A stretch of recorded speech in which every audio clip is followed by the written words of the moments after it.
Yes, it's 39%. That works out as 574 hours every year, nearly 23 days due to a noisy nose. Welcome back to the Right Stuff Extra.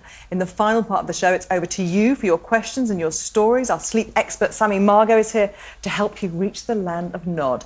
Now, before we take some calls, we're going to introduce a product that's new on the market to help sleep, possibly the most bizarre-looking thing I've seen in a while. David is going to model it for us. And, Sammy, you can explain what this very special T-shirt is all about. Well, we need to see the back of it, really, don't we? Yeah. So this is an anti-snoring T-shirt, and the reason why it's got these lumps and bumps on the back is when you sleep, you relax. When you relax, all of the muscles around your chest relax, which means that the airway through which the air comes is reduced. So there's a few things that you can do to help reduce snoring, or your partner snoring. One is don't drink any alcohol. One is sleep on your side. Sammy's lecturing you, David, as if you have the problem. He's just modelling the T-shirt. Sleep on your side, not on your back. So by sleeping on your side and not on your back. It's a sexy little thing, isn't it? It's lovely. but it's a bit like the old sewing the tennis ball into the back of your T-shirt trick. Same sort of thing, but a bit more of a permanent device. Can you try lying down on it? Do you want to roll around on the floor for us? No? OK. No, he's not keen on pushing his part further. David, thank you very much. It's one option, anyway. Anything else, very briefly, for snoring, that if you don't want to go as far as the T-shirt? If you don't want to go that route, you could actually reduce your alcohol intake. Be careful about what you eat before you go to bed at night. Sleeping pills will also relax your upper airways. Obviously, you're lying on your side, and certain foods also will make you snore a little bit more. And weight, that's a huge contributing factor, so losing a little bit of weight. But obviously, if the problem is a huge problem, you might need to seek out further medical advice. OK, some good advice there. Kirsty, who have you got for us on the line? We have Nikki first on line 1. Thank you. Hi, Nikki. Hi, you right? Yes, how are you, and how can we make your sleep better? I've got big problems with night sweats. Been had them for over a year now, and yeah, just literally wake up in a pool of water, have to change the sheets every day, been sleeping with, you know, towels in the bed and stuff, and yeah, it's just draining, really. Well, as if by magic, we have some props.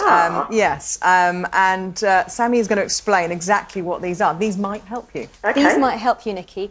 Just to cut to the chase, if you're having night sweats, what that means is your sleepy hormone, melatonin, can't be released because it has to be released when you're cooler, which is why a hot bath often helps. But this device over here, which is known as a chillo... Let me pull that out of the way so we can see it properly. It's a fantastic device. And what it literally does, it's plastic, it's cool, and you put it on top of your pillow and it keeps your head nice and cool. So it effectively tricks your brain into believing that your head is cool so you can release your melatonin. Sorry, did you say you put that underneath the pillowcase? You put it either under the pillowcase or on top of the pillow, whatever your preference is. You don't want to sleep with plastic on your head, though. You could put it underneath the pillowcase. I use it and I sleep directly on it. It keeps your head nice and cool and it will allow the sleepy hormones to be released and you won't have to keep turning your pillow over. So that's one device that could really help. But on top of that, having some iced water by your bedside, thinking about the kind of bedwear that you're wearing, the bed sheets that you have, and just making sure that even you have a hot bath before you go to bed. When you get out of the bath, you'll be exposed to the air and you'll become more cool, and then you'll release your sleepy hormones, melatonin again. So a hot bath can actually perversely help you stop having the night sweats? Yes, absolutely, yes.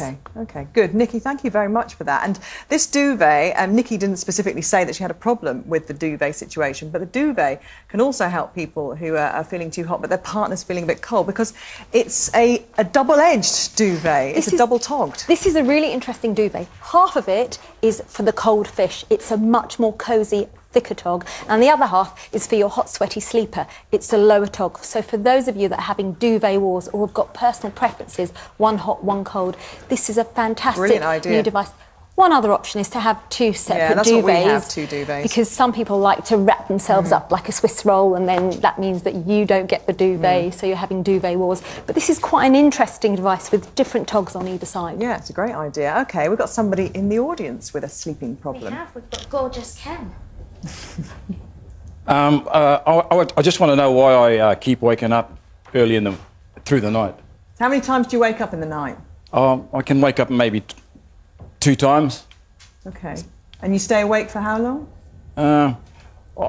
I have no trouble going back to sleep, but I just keep waking up. Right, OK. So short bursts of sleep. Yeah, this is a really common problem. The two biggest insomniac problems are not being able to get off to sleep, or you can get off to sleep, but you do wake in the middle of the night.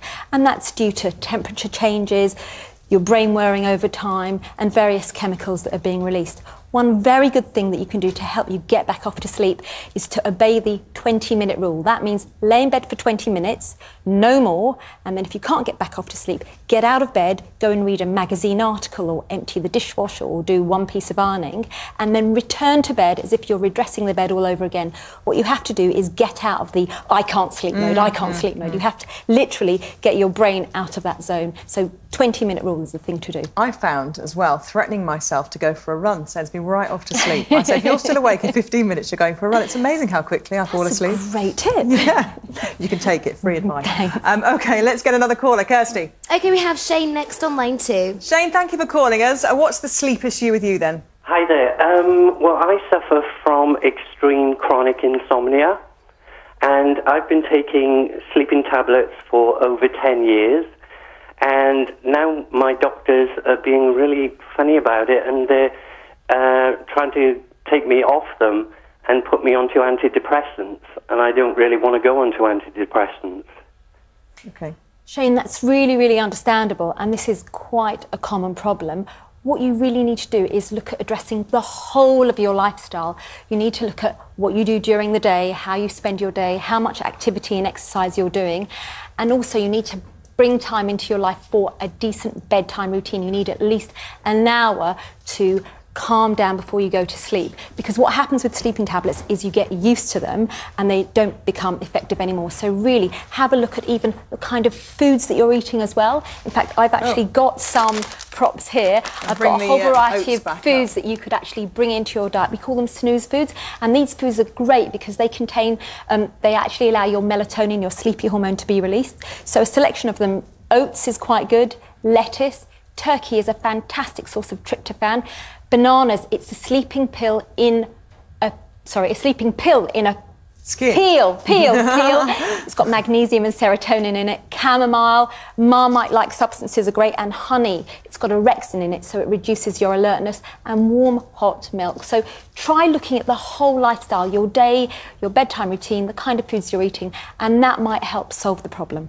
OK, thank you. I hope that helps and you can come to some kind of situation that you're happy with, because it must be awfully frustrating if you're being advised to go another way. And as you say, they run out of their effectiveness, don't they? So exactly, that going further and further down the line. I was delighted to hear that Marmite helps you sleep at night. I love a bit of Marmite. Yes. Marmite and banana. Marmite on toast is a great bedtime snack, because it helps you release your sleepy hormones, and it's fabulous. Have a go. Or any other yeast extract product. It's easy for me to say.